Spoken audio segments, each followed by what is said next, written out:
வணக்கம். எஸ்கேவி இலவமஞ்சி மெத்தை கம்பெனியிலேருந்து நீங்கள் பார்த்துட்டு இருக்கிறது இலவமஞ்சி மெத்தைங்க. இது வந்து பார்த்தோம்னா ஒரு கஸ்டமர் 2.5க்கு 5 உயரத்தில் கேட்டிருந்தாரு. அவருக்கு தயார் பண்ணி கொடுக்குறோங்க. இதுக்கு பின்னாடி இருக்கிறது queen சைஸுங்க.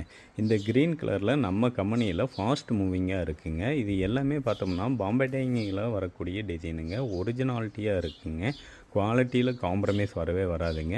Queen size 11,500, king size 13,800, double cot 8,500க்கு பண்ணி கொடுத்துட்ருக்குறோம். இது மட்டும் இல்லாமல் உங்களோட கஸ்டமைஸ் அளவில் இலவமஞ்சியில் மெத்த தலகாணி தயார் பண்ணி கொடுத்துட்ருக்குறோங்க. மெத்தை மட்டும் இல்லைங்க, மெத்தை கூட கவரு, விரிப்பு, ஃபில்லோ கவரு, ட்ராவல் பெட்டு இது எல்லாமே காம்ப்ளிமெண்ட்டாக கொடுத்துட்ருக்குறோங்க. இன்றைக்கி வந்து ட்ராவல் பெட்டு ஏன் நாம் கொடுக்குறோம்னா, நம்ம பசங்க பொண்ணுங்களும் ஹாஸ்டல் போய் நம்ம ஸ்கூலில் சேர்த்துவோம். அவங்களுக்கு நீங்கள் வெளியில் எதுவும் வாங்கி தர தேவையில்லை. நாம் கொடுக்கக்கூடிய இலவமஞ்சிலேயே நீங்கள் ட்ராவல் பெட்டு கொடுக்கலாம். உங்களுக்கு இது மாதிரி இலவமஞ்சியில் மெத்த தலகாணி தேவைப்பட்டால் இந்த வீடியோவில் இருக்கக்கூடிய கான்டாக்ட் நம்பருக்கு கால் பண்ணுங்கள்.